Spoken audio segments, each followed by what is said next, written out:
आता आपल्या ऋतूवरची उन्नती झालीच आहे.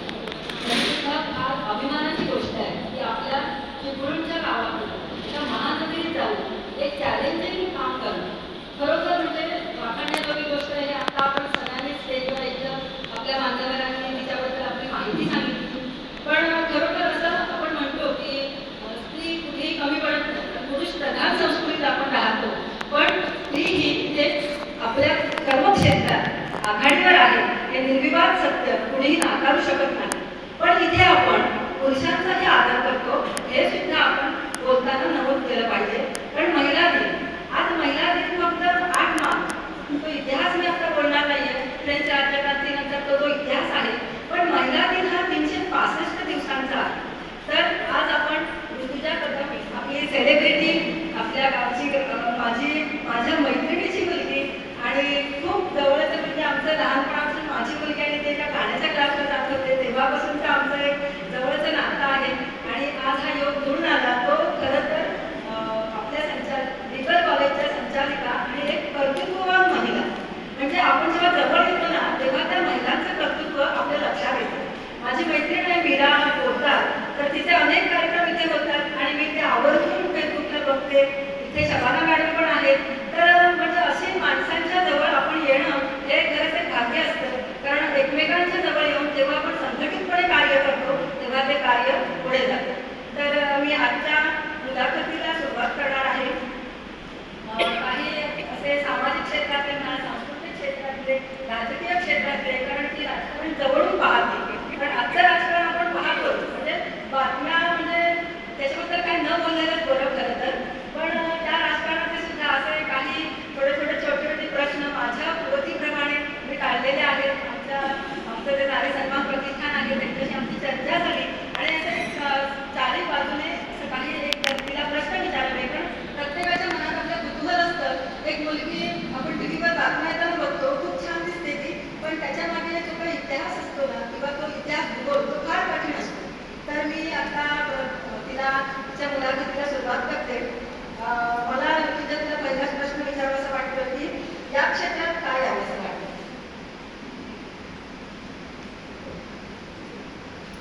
सर्वप्रथम नमस्कार, माझं नाव ऋतुजा सतीश अंजली कदम आहे. मी NDTV मध्ये काम करते, अँकरिंग करते. इथे सर्व उपस्थित मान्यवर, नारी प्रतिष्ठान आणि लीगल कॉलेज याचे आधी सर्वप्रथम मी आभार मानते. खूप मोठी जबाबदारी असते 10 खुर्चीवर बसण्याची, म्हणजे मी नेहमी तिकडे असते, माझी भूमिका तिकडे असते, मुलाखतकार म्हणून मी असते आणि धडधड प्रश्न विचारणं फार सोपं असतं असं मला वाटतं. पण आज या भूमिकेत आहे मी. पण मगाशी तेजस्वीने उल्लेख केला आपल्या भाषणामध्ये की आमची लेख आहे आणि माझं दडपण थोडंसं आता कमी झालेलं आहे असं म्हणावं लागेल. तर सर्वांचे आभार. आणि मला या क्षेत्रात येण्याचं कारण असं होतं, सर्वप्रथम म्हणजे माझे आई वडील या क्षेत्रामध्ये आहेत. वडिलांना मी अगदी लहानपणापासून मीडिया क्षेत्रात काम करताना पाहिजे. प्रिंटमध्ये काम केलेलं आहे, टीव्हीसाठी काम केलेलं आहे, रिपोर्टिंग केलेलं आहे, मोठमोठ्या बातम्या त्यांना देताना मी पाहिलेलं आहे. आणि हे अगदी जवळून बघत असताना म्हणजे लहानपणी एवढंच कळायचं आपले बाबा काय करतात, तर आपले बाबा लिहितात आणि ते छान लिहितात एवढं कळायचं. नंतर त्यांना टीव्हीवर पाहिलं. आई सुद्धा त्या क्षेत्रामध्ये आहे, तिचं लिखाण करताना मी तिला जवळून पाहिलं. आणि जवळपास 7वीत असताना मी म्हणजे माझ्या मनाशी मी गाठ बांधली की आपण सुद्धा या क्षेत्रातच येऊया.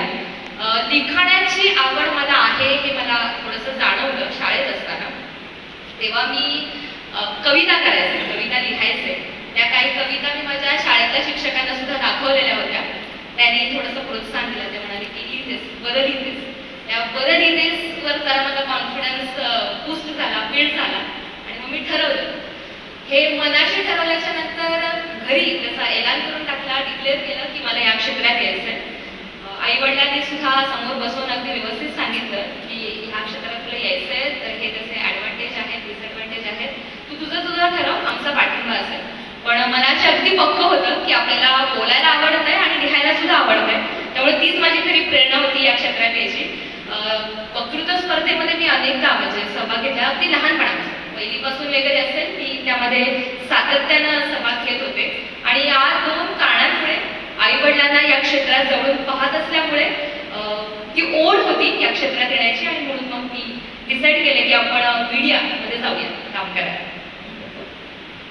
धन्यवाद. आपल्या मुलाखतीचा उद्देशच हा आहे की आज आपल्या समोर जे विद्यार्थी आहेत ते आपल्या देशाचं भविष्य आहे, तर त्यांना त्यातून प्रेरणा मिळेल या उद्देशात आपण हे मुलाखत घेत आहोत.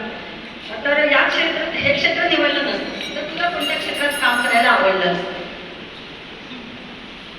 ती प्रामाणिकपणे सांगायचं तर मी असा ऑनेस्टली कधीच विचार केलेला नाही. म्हणजे बऱ्याच जणांकडे प्लॅन ABC असतो आणि तो प्लॅन ABC ठेवलाच पाहिजे कोणत्याही क्षेत्रात काम करत असताना. पण जसं मी म्हटलं अगदी 7वी 8वीला हे सगळं ठरवलेलं होतं की आपण मीडियामध्ये काम करायचं आहे आणि त्याच दृष्टीने माझे सगळे प्रयत्न सुरू झालेले होते. पण coming back to your question, जर समजा मीडियामध्ये नाही तर मग मी डॉक्टर किंवा वकील यामध्ये मला काम करायची प्रचंड इच्छा होती किंवा रिसर्च हे मला प्रचंड आवडतं. एखादा कोणताही विषय असेल त्यावर बोर्डवर जाऊन रिसर्च करणं आणि त्याविषयी लिहिणं, कंटेंट क्रिएट करणं यावर माझा कायमच फोकस राहिला आहे. तर कदाचित म्हटलंय इफ अँड त्यांच्या गोष्टी आहेत, पण कदाचित समजा मी मीडियात नसते तर मग मी डॉक्टर किंवा वकील यापैकी काहीतरी निवडलं असतं. आता तू तिथे ज्या चॅनलला काम करतेस तर तिथे असे काही अनुभव आहेत की मुलाखत घेताना किंवा सूत्रसंचालन करताना अशा व्यक्ती भेटल्या की त्याच्यामुळे तू समृद्ध झालीस. तर अशा आठवणी काय असतील तर त्या थोड्या आमच्या विद्यार्थ्यांना सांगाव्यात. मीडिया म्हणजे बेसिकली कम्युनिकेशन. कम्युनिकेशन म्हणजे संवाद साधणं आणि त्या अनुषंगानं रोजच नवनवीन व्यक्तींची ओळख होत असते. रोज वेगवेगळ्या क्षेत्रातले लोक समोर येत असतात, भेट होत असते, चर्चा होत असते. आणि एखादा पत्रकार असतात, अँकरिंग हे दुय्यम झालं. सर्वप्रथम तुम्ही पत्रकार असतात, पत्रकाराचं काम असतं प्रश्न विचारणं. त्यामुळे कोणत्याही प्रश्नाच्या संदर्भात सामाजिक असेल, लोकांचे प्रश्न असतील, त्यांचे प्रश्न घेऊन त्याच्यासमोर जाणं हेच आमचं काम आहे. आम्ही तो मधला दुवा आहोत. त्यामुळे आता मी मीडिया क्षेत्रामध्ये जवळपास 5 वर्ष काम करते आणि या 5 वर्षांच्या कालावधीमध्ये असंख्य लोक मला भेटली. पण अगदीच अलीकडची काही उदाहरणं सांगायची झाली तर दुःखद घटना आहे.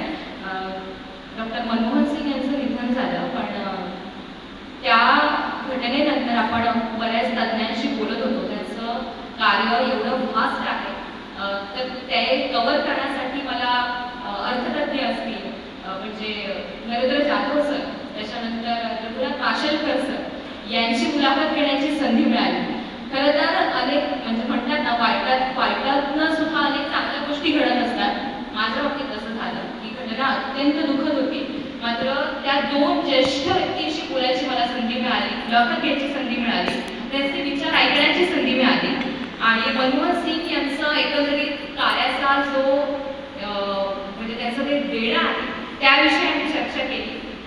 दुसरं म्हणजे अगदी सांगायचं झालं तर दादा भुसे यांची अलीकडेच मी मुलाखत घेतली. तेव्हा त्यांनी कार्यभार स्वीकारलाही नव्हता मंत्रिपदाचा. आता ते शिक्षण मंत्री आहेत आणि शिक्षण मंत्री होण्यापूर्वी मला त्यांच्याशी बातचीत करण्याची संधी मिळाली होती एक्सक्लुझिव्ह. मग अनेक त्यांना प्रश्न विचारण्याची संधी मिळाली. कारण शिक्षण आता क्षेत्रामध्ये आपण सातत्याने ऐकतोय घोटाळे वगैरे घोटाळे आणि बरेच समस्या आहेत. तर त्या दृष्टीने मी त्यांना प्रश्न विचारलेले होते. याशिवाय आज आपण महिला दिन याविषयी बोलतो त्यामुळे एक आवर्जून गोष्ट सांगेन. मी ABP माझामध्ये काम करत असताना एक शो केलेला होता महिला दिन विशेषसाठी. त्यामध्ये मी स्टार्टअप क्षेत्रामध्ये ज्या महिला काम करतात स्टार्टअपमध्ये त्या 9 महिला निवडलेल्या होत्या आणि त्या त्यांच्या क्षेत्रामध्ये उल्लेखनीय काम करतात आणि त्यांची मुलाखत घेण्याची तेव्हा मी संधी पण मला मिळाली होती. त्यातलं एक आवर्जून नाव सांगायचं म्हणजे सायली राजाध्यक्ष या मॅडम आहेत. तुम्ही त्यांना सोशल मीडियावर जाऊन तुम्ही त्यांचं प्रोफाईलही चेक करा. त्या स्वतः ब्लॉगर आहेत आणि त्यांचा स्वतःचा बिझनेस पण आहे. असं बरेच लोकांच्या भेटीगाठी होत असतात. आणि करिअरच्या अगदी सुरुवातीच्या दिवशी तेव्हा मला प्रवीण तरडे यांची मुलाखत घेण्याची संधी मिळालेली होती. एकदम दिलखुलास असं व्यक्तिमत्व आहे ते. फक्त म्हणजे फिल्मशी रिलेटेड नाही तर अगदी राजकीय मुद्द्यांवर सुद्धा छान त्यांनी गप्पा मारलेल्या होत्या. राजकीय वातावरण फार गढूळ झालेलं आहे. म्हणजे भव्य संस्कृती म्हणजे खूप गढूळ झालेलं राजकारण वातावरण आहे. तर राजकीय वातावरणावर जेव्हा बातम्या देतात, काही स्टोरी बनवतात, त्यामध्ये प्रेशर येतं का? किंवा राजकीय वातावरणाच्या ज्या बातम्या असतील त्याच्या चांगले किंवा वाईट असे काय अनुभव असतील तर ते सांगा. राजकीय क्षेत्रामध्ये आता वावरत असलो, राजकीय क्षेत्राच्या सर्वाधिक बातम्या मीडियामध्ये असताना मी ऑनेस्टली सांगते असं काही प्रेशर येत नाही.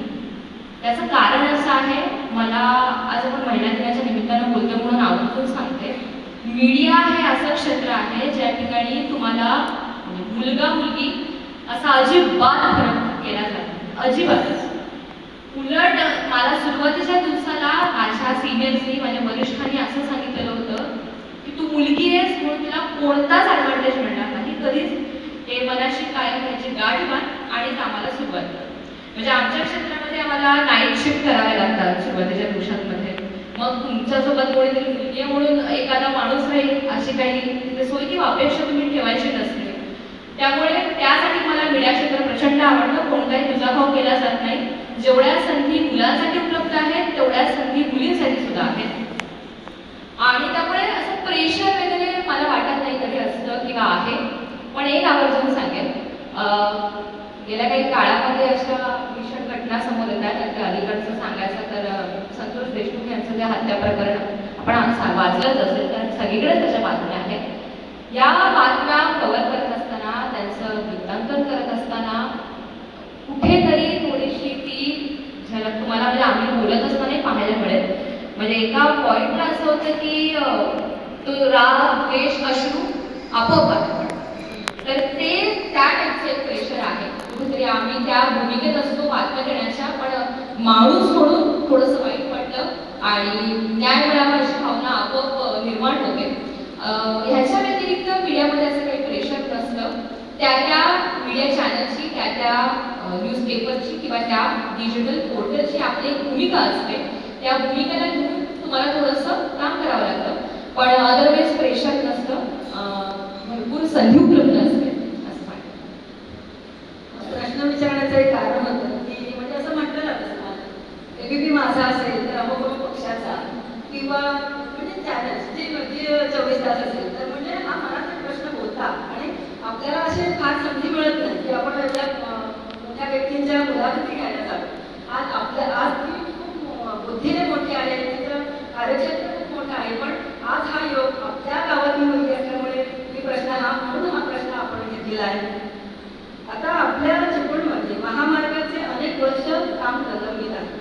तर तुझी मातृभूमी किंवा तू त्या क्षेत्रात काम करतेस, तर असं कधी स्टोरी बनवतेस का किंवा त्यासाठी योगदान असेल किंवा पुढे काय देण्याचा तुझा विचार आहे?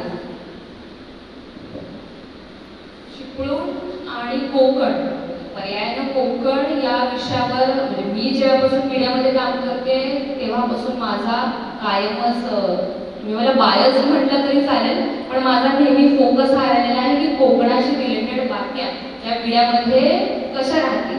म्हणजे त्यावरून मी अगदी माझ्या वरिष्ठांची टोकाची भांडणे केलेली आहेत की नाही, कोकणची बातमी आलीच पाहिजे, याला प्राधान्य दिलंच पाहिजे. कारण मी कोकणचे तर मी माझी जबाबदारी त्या बातमी पुढे गेलं पाहिजे. तर असं माझं कायमच फोकस राहिलं. माझ्या परीने मी प्रयत्न करतेच, पण जसं तुम्ही म्हणालात अगदी महत्त्वाचा मुद्दा आहे मुंबई गोवा महामार्गाचा. तर याविषयी अनेक वेळा मंत्र्यांना आपण विचारणा केलेली आहे. त्यांच्या परीने त्यांनी उत्तर दिले, अगदी कोर्टापर्यंत बात केलेले आहेत. सांगितलं जाते प्रक्रिया आहे आणि जेव्हा आपण टेक्निकल गोष्टींची त्यांची विचारणा करतो तेव्हा मंत्री तेवढी उत्तरं देतात साहजिकच. पण सांगायला मला असं आवडेल, एबीपी माझामध्ये असताना आणि सामगिरीमध्ये पण असताना आपण एक स्पेशल शो केलेला होता ज्यामध्ये आपण महाराष्ट्राभरातील रस्ते आणि खड्डे यावर फोकस करून मंत्र्यांना काही प्रश्न विचारण्याचा प्रयत्न केलेला आणि त्यामध्ये आपण कोकणातले आणि खास करून रत्नागिरी हा फोकस घेऊन एक कव्हरेज, स्पेशल असं कव्हरेज केलेलं होतं. धन्यवाद. प्रत्येकाला आपल्या गावचे प्रश्न मांडायचे आपल्याला एक आतून एक उर्मी असते आणि ते तू करत आहेस याचा खरोखर आम्हाला सगळ्यांना सार्थ अभिमान आहे. आज इतिहासाची पानं उलगडली जाते. आज छावा हा सिनेमा आलेला आहे. म्हणजे सिनेमा म्हटलं की आपण ती प्रणय गीतं आणि त्या बागेतली झाडाझुडपांच्या मागे ती गीतं असतात हे डोळ्यासमोर आता आज राहिलेलं नाही. आज वास्तवाचं दर्शन सिनेमातून घडतंय. तर छावा ह्या सिनेमाविषयी समोर जे विद्यार्थी आहेत त्यांना काय संदेश देशील? छावा हा सिनेमा मला वाटतं आता जेवढे उपस्थित सगळे आहेत त्यांनी पाहिलाच असेल. एवढी त्याची क्रेज आणि सगळीकडे त्याची चर्चा आहे सध्या. पण छावा आणि त्याच्या म्हणजे त्यांच्या पार्श्वभूमीवर एकंदरीतच सगळेच इतिहासाशी रिलेटेड मूवीची भूमिका, माझी पर्सनल भूमिका अशी आहे की त्यामध्ये असते क्रिएटिव्ह लिबर्टी. हे ते त्यांना म्हणजे सुरुवातीला मूवीच्या सुरुवातीला पण ते डिस्प्ले करतात, जे आपण डोळे बघून पाहत असतो पण त्याच्याकडे सपशेल दुर्लक्ष करतो आणि तेच मुद्दा आपण दुर्लक्ष करून पुढे सिनेमा पाहत असतो. होतं काय, आता माझ्यापर्यंतची जी पिढी आहे त्यांनी ॲटलिस्ट थोडं तरी वाचलेलं आहे, पण माझ्या पुढची जी पिढी आहे त्यांनी काहीच पाहिलेलं नाही. त्यांची पार्टी कोरी आहे आणि ते डायरेक्ट बघतायत मूवी. असं ऐतिहासिक मूवी बघितल्यावर होतं काय, पहिलं म्हणजे त्यांना असं वाटतं की हाच आपला इतिहास आहे. क्रिएटिव्ह लिबर्टीमुळे काही गोष्टी ह्या थोड्या रंजकपणे मांडलेल्या गेलेल्या असतात आणि अगदी आता छावाचा आपण बोलतोय म्हणून त्या ज्या छावा सिनेमाचे लेखक आहेत त्यांनी सुद्धा त्यांच्या मुलाखतीमध्ये सांगितलेलं आहे की हो, सिनेमामध्ये क्रिएटिव्ह लिबर्टी वापरलेली आहे, पुस्तकातील काही जो कंटेंट आहे तो त्याच्यामध्ये वगळण्यात आला असं आहे. त्यामुळे माझं असं मत आहे की सर्वांनीच इतिहास वाचला पाहिजे. त्याचं नुसतं चित्रपटातून त्याचा कंटेंट न घेता वाचण्यावर त्याचा फोकस असला म्हणजे आता आजही असं झालंय, छावा सिनेमा रिलीज झाल्याच्या नंतर युट्यूबवर असंख्य व्हिडिओज आहेत, असंख्य म्हणजे दावे प्रतिदावे करणारे दोन्ही बाजूचे व्हिडिओज आहेत. तर त्याकडे थोडंसं दुर्लक्ष करू आणि म्हणजे सिनेमा हा मनोरंजनापुरताच मर्यादित असावा. म्हणजे छावा सिनेमा आहेच उत्कृष्ट, लक्ष्मण उदेकर यांनी फार त्यांचा कसोटीने प्रयत्न केलेला मांडण्याचा, पण एकंदरीतच ऐतिहासिक मूवी हे कायमच वादाचा विषय राहिलेला आहे आणि आपण प्रेक्षक म्हणून आपली ही जबाबदारी आहे त्याची शहानिशा करण्याची आणि इतिहास हा जो लिहिण्यात आलेला आहे तो वाचून आत्मसात करण्याची, असं मला प्रामाणिकपणे वाटतं. खूप छान म्हणजे बोलताना जो कॉन्फिडन्स आहे की खरोखरपणे मला तुमचा आज जो आपण हा कार्यक्रम घेतलाय ना त्याचा म्हणजे मला अभिमानाने भरून येतो की खरोखर म्हणजे जे आपण आपल्याला अपेक्षित असतात ते आज इथे घडत आहे. आता तुझे वडील ज्येष्ठ पत्रकार आहेत, सतीश कदम, आई महिला पत्रकार आहेत, पण वडील प्रिंट मीडियामध्ये काम करतात आणि तिथे कसं असतं की ते शाश्वत असतं, त्याला विटनेस असतात. आज तू स्वतः इलेक्ट्रॉनिक मीडियामध्ये काम करतो. काही काही वेळेला कसं असतं की ह्या बातम्यांच्या शहानिशा कधी कधी होत नाही. आत्ता परवाचीच एक बातमी आहे, मी नाव माझ्या लक्षात येत नाही, पण त्या चॅनलवर असं सांगण्यात येत होतं की हे आमचं चॅनल ह्याला पुष्टी करत नाही असं सांगत होतं. म्हणजे त्यांनी त्याची शहानिशा न करता ती बातमी दिलेली होती. तर पण त्यावेळी काय होतं की समाजामध्ये कधी त्याचे दुष्परिणाम होतात किंवा चांगले परिणाम होतात, पण कधी कधी दुष्परिणामही होतात. तर ह्या झटपट युगात हे जे दूरगामी परिणाम होतात तर त्याबद्दल तुला काय सांगावं असं वाटेल? आज मी ते म्हणजे मीडियाची प्रतिनिधी म्हणून पण उपस्थित आहे म्हणून मी मीडियाची पण बाजू मांडते. मी 100% सांगते, जबाबदारीने सांगते, कोणतीही बातमी इलेक्ट्रॉनिक मीडिया असो, प्रिंट असो किंवा डिजिटल असो ही 100% शहानिशा करूनच पुढे जाते. कितीही वेगवान म्हणजे वेगवान आणि ब्रेकिंगचा जमाना असो त्याची एक प्रक्रिया आहे. मीडियाविषयी आपण बोलतो म्हणून थोडंसं सांगते. प्रिंट मीडिया असं त्याची प्रक्रिया वेगळी आहे, त्यांच्याकडे पूर्ण दिवस असतो एक बातमी पुढे छापून आणण्यासाठी, त्यामुळे त्यांना तेवढा तो वेळ मिळतो. पण तो समजा इलेक्ट्रॉनिक मीडियाविषयी बोलायचं झालं तर अवघ्या काही मिनिटात साक्षर असतो. पण ही बातमी मुळातच येत असते रिपोर्टर आणि स्क्रीन कडून, जे अगदी फील्डवर काम करत असतात. तुम्ही म्हणताय त्याच्यामध्ये अगदी तथ्य आहे, मी सहमत आहे आणि हे नागरिकांचं मत आहे ते नोंदवलं गेलं पाहिजे की आम्ही अशी चॅनल म्हणून भूमिका चालवतो की ह्या ऑडिओ क्लिपची आम्ही पुष्टी करत नाही, कारण त्याला काही कायदेशीर कंगोरी असतात. चॅनल म्हणून या गोष्टी चालवत असताना त्याचा सामनाही करावा लागतो, त्यामुळे ती तशी भूमिका घ्यावी लागते. पण beside that, having sed that, कोणतीही ब्रेकिंग न्यूज असली, कोणतीही बातमी असली तरी ती वरिष्ठांसोबत त्यांच्या चर्चा करूनच, सल्लामसलत करूनच पुढे नेली जाते. बऱ्याचदा असं होतं की बातमी खूप सेन्सिटिव्ह असते, म्हणजे त्या बातमीला घेऊन महाराष्ट्रातल्या अगदी देशभरात त्याचे दुसरे पडसाद उमटू शकतात अशी परिस्थिती असते. म्हणजे एखाद्या बातमीने, अशा अनेक उदाहरणं आहेत, एखाद्या बातमीने दंगे वगैरे झालेल्या अशाही घटना घडलेल्या आहेत. त्यामुळे फार जाणीवपूर्वक ती बातमी लोकांपर्यंत पोहोचवली जाते, थोडीशी सॉफ्ट करून किंवा जेवढं सांगायचं पोचवलं जातं पण त्याचे काही शब्द अवॉइड केले जातात अशा स्वरूपात ती मांडली जाते. पण 100% क्षमादिशा केली जाते. आणि कारण अनेक त्यानंतर बातमी दिल्यानंतरही कारण त्यांना बऱ्याच अडचणींचा सामना करावाच लागतो. त्याचे परिणाम जे असतात ते चॅनल म्हणून किंवा पेपर म्हणून त्यांना सामना करावा लागतो. पण नक्कीच म्हणजे व्यवस्थित काळजी करून ती बातमी दिली जाते. हा प्रश्न विचारण्याचं कारण असं होतं की आपण असं नेहमी ऐकतो की TRP वाढावं, TRP वाढावं म्हणून हे प्रश्न विचारले जातात. तर हे त्याच्या मनातल्या शंका आहेत, त्या अनुरोधाने हे प्रश्न आपण विचारत आहोत. आता बघ कसं असतं की म्हणजे आपण चॅनलवर काम करत असताना चांगलं चाललंय तोपर्यंत ठीक असतं सगळं, पण कधी काही म्हणजे चॅनलवर तुम्हाला संरक्षण असतं का? चॅनलचं संरक्षण 100% असतं. त्याचं कारण असं आहे पण त्या चॅनलची ती भूमिका म्हणजे आता ज्या चॅनलसाठी मी काम करते त्याविषयी मी सध्या बोलू शकते. 100% संरक्षण असतं. कोणती बातमी आली की त्यानंतर मी मगाशी सांगितलं त्याविषयी एक सखोल चौकशी केली जाते की काय बाबा काय करायचं, काय निर्णय घ्यायचा आहे, तुम्ही 100% याविषयी ठाम आहात का, आणि मगच ती पुढे नेली जाते. पण चॅनलचं त्याला म्हणजे पूर्ण पाठिंबा असतो, संरक्षण असतं. कारण रिपोर्टर जी आमची मंडळी आहे ती फील्डवर प्रचंड रिस्क घेऊन काम करत असतात, कानाकोपऱ्यात जात असतात, काही घोटाळे बाहेर काढत असतात आणि हे सगळं काम करत असताना बरीच रिस्क असते. त्यामुळे चॅनल त्याला संपूर्ण पाठिंबा देतं, त्यांच्या पाठीशी गंभीरपणे राहतं आणि त्या बातम्या सांगल्या जातात. हा पण प्रश्न विचारायचं कारण होतं की काही वेळेला अचानक माणसं दिसेनाशी होतात. हा सुद्धा एक मुद्दा आहे का? आज आपण ज्ञानदाचं नाव म्हणजे फार अभिमानाने देतो, पण आता महाराष्ट्रात आपल्या ऋतुजाचं नाव आपण यापुढे नक्कीच घेऊ असं तिच्या एकंदरीत कॉन्फिडन्सवरनं म्हणजे खरोखर म्हणजे आपण मी तिला खूप छोटी असतात म्हणजे 60 मॅडमकडे त्या गाण्याच्या क्लासला माझी मुलगी आणि त्या एकत्र राहत होत्या.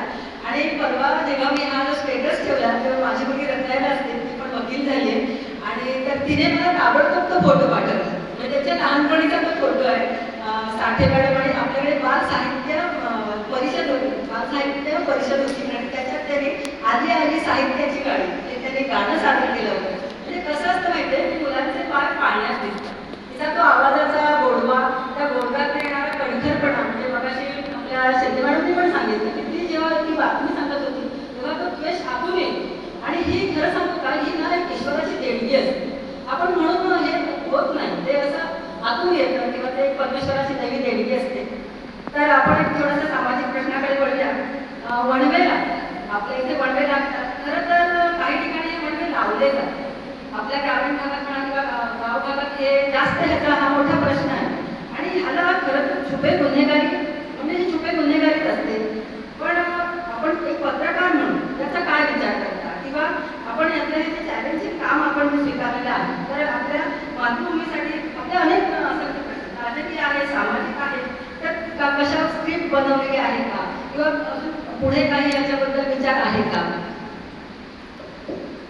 आधी मी त्या वडव्याच्या घटनेविषयी थोडंसं बोलते. वडवा हा नक्कीच एक आता म्हणजे मुद्दा बनलेला आहे आणि ती समस्याच म्हणावी लागेल आपल्याला. अगदी अलीकडचं उदाहरण सांगायचं म्हणजे रायगडच्या रोह्यामध्ये आता एक भीषण घटना घडली ज्यामध्ये 48 घरं म्हणजे त्याच्यामध्ये जळून खाक झालेली आहे. अगदी आपल्या जवळची ही घटना आहे, कोकणातली घटना आहे. त्याचं थेट कनेक्शन जोडलं जात आहे अमेरिकेशी. त्याचं कारण असं आहे, अमेरिकेच्या कॅलिफोर्नियामध्ये गेल्या 1-1.5 महिन्यापासून भीषण स्वरूपाचा वणवा लागला. त्याच्यामध्ये सामान्यच नव्हे तर अगदी सेलिब्रिटी आणि सगळ्या दिग्गज कलाकारांची घरं जळून खाक झाली. असंही कनेक्शन आहे. तर त्याचं कनेक्शन नेमकं काय त्याचं मी उत्तर देते. अमेरिकेचे आताचे राष्ट्राध्यक्ष जे आहेत डोनाल्ड ट्रम्प त्यांनी सत्तेवर येण्यापूर्वी असं एक विधान केलेलं होतं की क्लायमेट चेंज या सगळ्या गोष्टी आहेत ह्या काही फार सिरियस गोष्टी नाहीत, यावर आपण भाष्य करावं, तो राजकीय मुद्दा करावा, असं काही जगावर संकट ओढवलेलं नाही असं त्यांनी विधान केलं. आणि आता ही घटना उघडकीस आली अमेरिकेची घटना.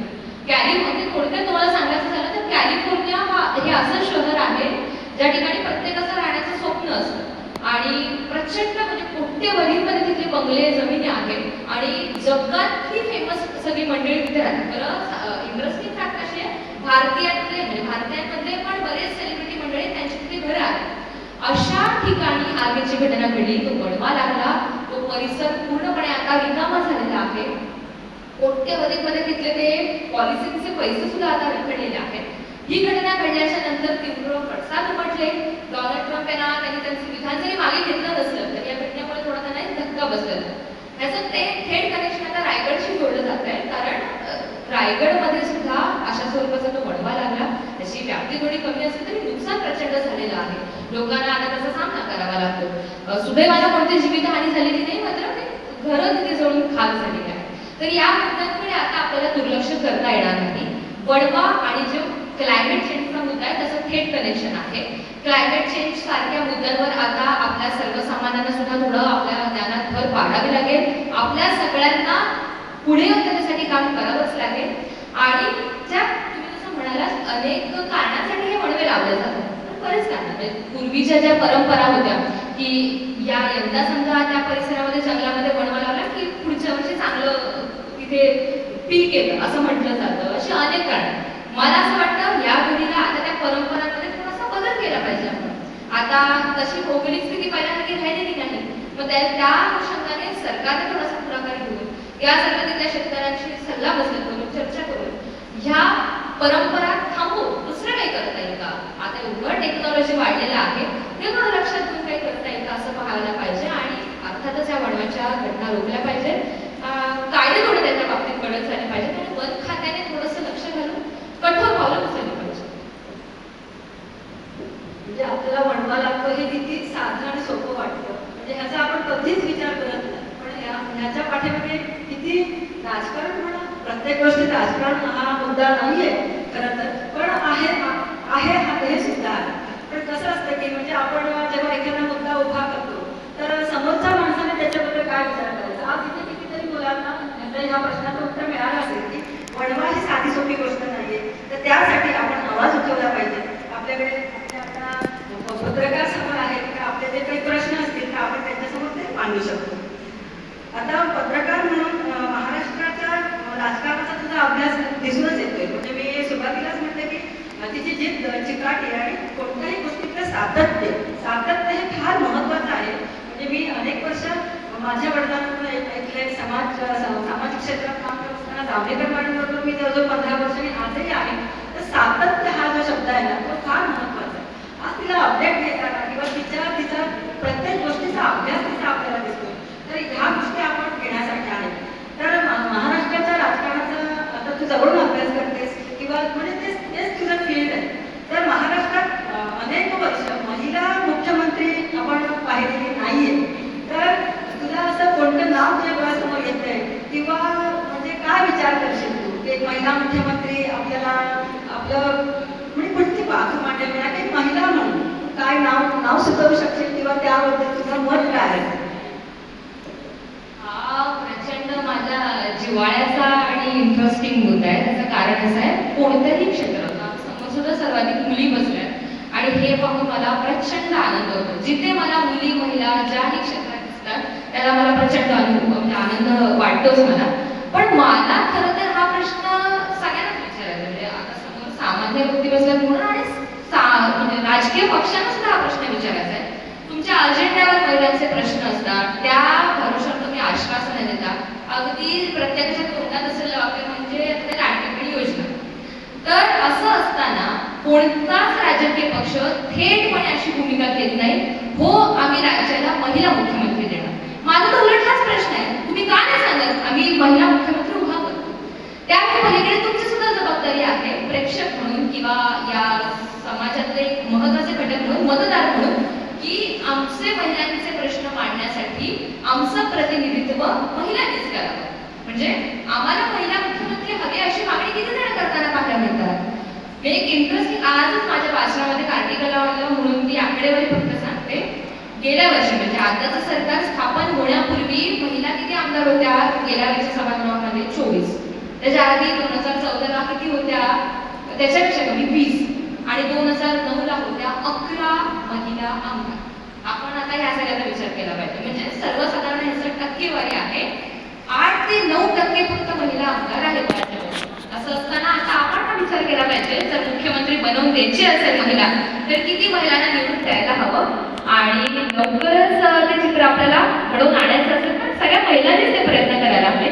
तुमचं उत्तर द्यायचं झालं तर मी थेट नाव घेणार नाही, पण आपण सातत्याने आता नावं काही ऐकतोय, म्हणजे खूप सक्षम या महिला आहेत जेवढ्या काही राजकारण्यात. अगदी विरोधी पक्षाची नावं द्यायची तर सुप्रिया सुळे आहेत, यशोमती ठाकूर आहेत, सुषमा अंधारे आहेत. सत्ताधारी पक्षांमध्येही खूप बळकट महिला, पंकजा मुंडे असतील, विविध नावं आहेत. आणि ह्यातलं कोणीही प्रतिनिधित्व केलं तरी आमचा पाठिंबा असेल, महिला म्हणून पाठिंबा असेल, पण लवकरात लवकर तरी व्हावं. खरोखर म्हणजे आज वय मुलींना विचारू नये, पण खरोखर एवढ्या लहान वयात ही मतं मांडणं खरोखर साधी सोपी गोष्ट नाही. मी प्रामाणिकपणे मान्य करते की मी स्वतः घालवली. म्हणजे आज आपण अभ्यासात कमी पडतो, नाही एवढा आपण अभ्यास करत, आपल्या काही कौटुंबिक जबाबदारी असतील किंवा आपण ज्या क्षेत्रात काम करतो तेवढा अभ्यास करायला आपला वेळ नाही मिळत. पण ऋतुजाचं खरोखर म्हणजे अंतःकरणापासून मी बोलते की तिचा अभ्यास आणि तिचं बोलणं, ती बोलण्याची कला आज तुमच्यापुढे हा कार्यक्रम करताना म्हणजे मनोमन बरं वाटतं की चला काहीतरी कणातलं कण आपण समाजापुढे देऊ शकतो. आणि सतत नाव शेट्टी मॅडमचं येणार, कारण आम्ही भेटायला आलो, सीमा ताई आणि आम्ही भेटायला आलो तात्काळचा होय म्हणाला. म्हणजे कसं असतं माहिती आहे, कार्यक्रम करताना सुद्धा ह्या सुद्धा अडचणी येतात. खरं सांगायचं तर एक तर आर्थिक बाजू असते, हा एक मोठा प्रश्न असतो. आज अगदी स्पष्ट मत मांडेन मी की एक हॉट घ्यायचा म्हटलं ना तरी सुद्धा सगळा विचार करावा लागतो. आज म्हणजे मॅडमचे खरोखर म्हणजे ऋणी आहे मी त्यांची, आभार हे पहिल्यांचे मानायचे. तर आपण पुढच्या प्रश्नाकडे बोलूया. थोडं सांस्कृतिक भागात आपण एक प्रश्न घेतला आहे. वृद्ध कलावंत मानधन समिती असते आणि कोकण ही कलावंतांची भूमी आहे, पण आज असेही कलावंत आहेत की त्यांना मानधन मिळत नाही आणि अतिशय म्हणजे वाईट अवस्थेत ती माणसं जीवन जगत आहेत. मी कोणाची नावं नाही घेणार, पण मग यासाठी मीडियामधून किंवा तू पर्सनली आपली कोकणची म्हणजे प्रत्येकाला तुला आता मीच प्रेशर दिल्यासारखं वाटायला लागते थोडंसं मला. पण कसं असतं शेवटी जिथे बुद्धिमत्ता आहे, जिथून काम होणारी आपल्या अपेक्षा असते तिथेच आपण दोन शब्द बोलतो. तर त्या कलावंतांसाठी काम करण्याची इच्छा किंवा तू म्हणजे काय विचार आहे तुझा? हा खूप वेगळा आणि खरंच खूप छान प्रश्न आहे आणि त्यासाठी आभारी आहे सर्वप्रथम. कलावंतांची सर्वाधिक संख्या ही खरं कोकणामध्ये आहे. आपण त्यांचं म्हणजे कला महाराष्ट्रामध्ये पोहोचवण्यासाठी सुद्धा अनेक वेळा प्रयत्न केलेले आहेत, त्यांच्यावर डॉक्युमेंटरी सुद्धा बनवले, पण त्यांच्या समस्या अनेक आहेत जसं तुम्ही म्हणताय. माझ्या एवढं वाचनात आणि माहितीत आहे, गेल्या वर्षीच्या एका कॅबिनेटच्या बैठकीमध्ये या संदर्भात एक निर्णय झालेला होता, ज्यामध्ये त्यांनी अशी घोषणा केली की वृद्ध जे कलावंत आहेत त्यांच्यासाठी आपण मानधन 5,000 रुपये अशी काहीतरी रक्कम जाहीर करण्यात आलेली होती. पण मुळात आता प्रश्न असा आहे की ते मानधन त्यांच्यापर्यंत पोहोचतंय का, ही योजना सुरू झालेली आहे का, त्याचा पाठपुरावा करावा लागेल.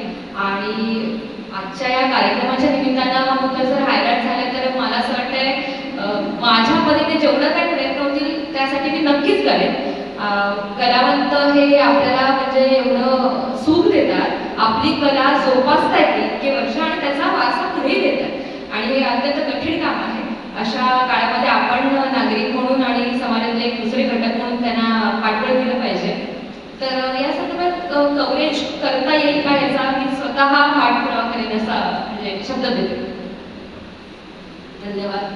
आता दोघंही मगाशी पण म्हटलं की आई वडील दोघंही या क्षेत्रात आहेत, तर अशी कधी वेळ येते की पटकन चला बाबांना फोन करूया आणि आता ह्या घडीला मला तुमची मदत पाहिजे, तर असं कधी घडलंय?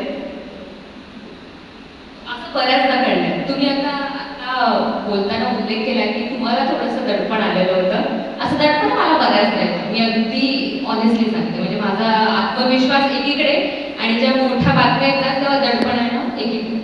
तर मी वारंवार माझ्या आईवडिलांना फोन करून त्रास देते, त्यांच्याकडून पदोपदी मी त्यांच्याकडनं मार्गदर्शन घेत असते.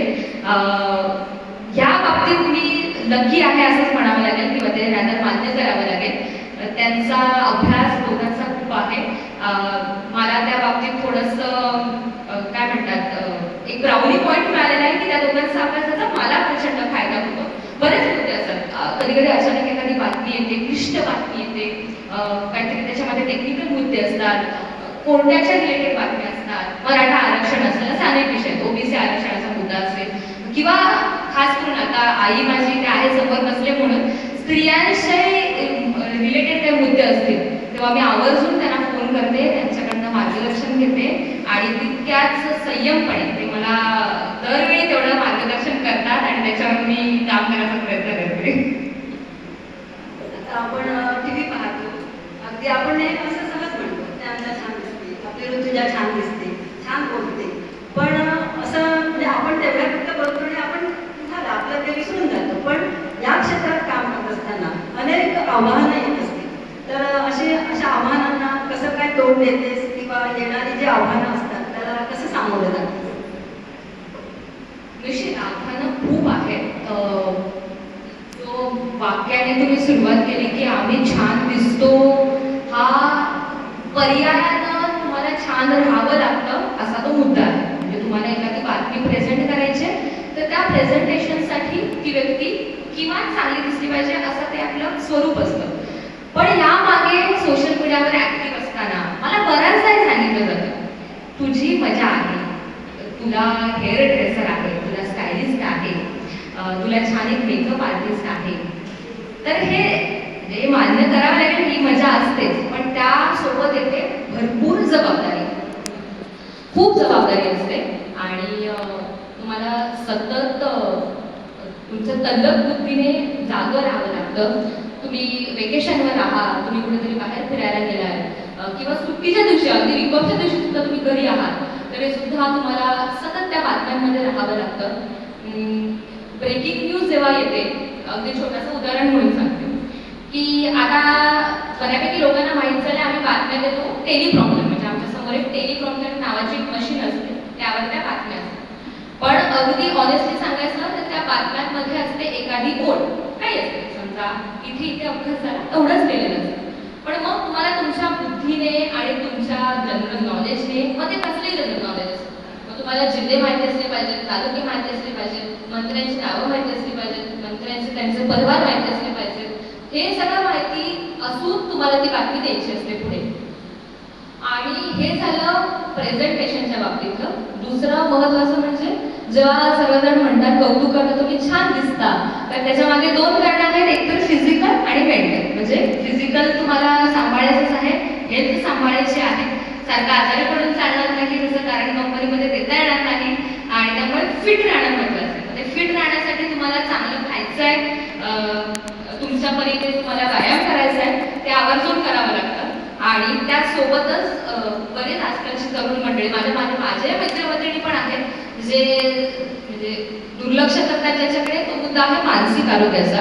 कोरोना काळामध्ये प्रचंड सगळ्यांनी याविषयी ऐकलं बोललं असेल, पण मानसिक आरोग्य खरंच जपलं पाहिजे आणि मग ते जपण्यासाठी सातत्याने प्रयत्न करत राहणं हीच काही मुख्य अशी चॅलेंजेस आहेत. म्हणजे आपण एका क्षेत्रात काम करतो तेव्हा किती आव्हानांना आपल्याला तोंड द्यावं लागतं. म्हणजे आपण बघतो समोर छान म्हणतो आणि आपण सोडून देतो. आज नारी सन्मान प्रतिष्ठानचा उद्देश सुद्धा कामाचा हाच आहे की नुसतं महिला सक्षमीकरण नाही, तर ती आर्थिकता आहे. आर्थिक आता सक्षमीकरण म्हटलं की फक्त आर्थिक मुद्दा डोळ्यासमोर येतो, तर ते तसं न करता आम्हाला बौद्धिक, शारीरिक आणि मानसिक, शारीरिक सगळ्यात महत्त्वाचं. आणि आज सगळ्या बाजूने आपण प्रश्न घेण्याचा प्रयत्न केला. मी मुलाखतीच्या समारोपाकडे वळते आणि एक शेवटचा प्रश्न, जिथे बुद्धी दिली आहे तिथे अपेक्षा करणं हे गरजेचं असतं, तर भविष्यातले तुझे काय प्लॅन्स आहेत? तर भविष्यात माझ्या हातून खूप चांगलं, आता माझ्या ज्या क्षेत्रामध्ये ऍक्टिव्ह आहे तिथे सर्वोत्कृष्ट कार्य या अर्थाने व्हावं, माझ्या कार्याचा कुणाला तरी फायदा हवा, त्यातनं कुणाला तरी मदत व्हावी, कोणाचा तरी प्रश्न सुटावे, ही एक साधी सरळ सोपी भावना आहे. त्यासोबतच मला सामाजिक कार्यामध्ये मला जरा जास्त ऍक्टिव्ह व्हायचं आहे, तिथे मला माझे प्रयत्न द्यायचे आणि एवढंच. खूप लहान वयात खूप चॅलेंजिंग काम करतेस आणि आम्ही ते प्रश्न विचारलं सोपं असतं मग जसं तू म्हटलंस तेव्हा, पण त्याची उत्तरं देणं आणि ती भविष्यात त्याचा आपण विचार करणं आणि त्याच्यावर कृती करणं हे तुझ्याकडून नक्कीच घडेल याची मला बसलेली आहे आणि अंजली आणि सतीशजींचे म्हणजे पुन्हा एकदा मी आभार मानेन किंवा खरंच एक गॉड गिफ्ट त्यांनाही मिळालेली आहे. असं खरंच भाग्य लागतं. आज माझ्या मुलीला खूप आनंद झाला. ती मला पण सांगत होती की ऋतुजाला माझ्याकडून म्हणजे विचारलं म्हणून सांग. तर अशी जी मैत्री असते, आज तुम्ही इथे विद्यार्थी आहात, ही मैत्री टिकवली पाहिजे आणि त्या मैत्रीचा समाजासाठी उपयोग झाला पाहिजे. जन्म प्रत्येक माणसाला मिळतो, पण तो जन्म सार्थकी लावणं. पण जन्म हा एकदाच मिळतो, पण त्या जीवनात आपण काय करून जायचं. आज ऋतुजाचं नाव म्हणजे आई वडिलांना अभिमान आहे किंवा आम्हा सर्वांना अभिमान आहे. असं कार्य केलं पाहिजे आणि तू इथे आलीस खरोखरच म्हणजे ती रात्री पहाटे आलेली आहे ती आणि म्हणजे इथे यायचं आणि परत इथे सगळं पुढचं प्रोग्राम आता परत ती जाईल. ही सगळं धावपळीच्या जीवनात तिला नारी सन्मान प्रतिष्ठानतर्फे आपल्या लिगल कॉलेजतर्फे अतिशय म्हणजे शब्द नाहीत मला आभाळभर शुभेच्छा. आणि मी विद्यार्थ्यांना विनंती करेन की त्यांच्या जर काही मनात प्रश्न असतील तर त्याने ते ऋतुजाला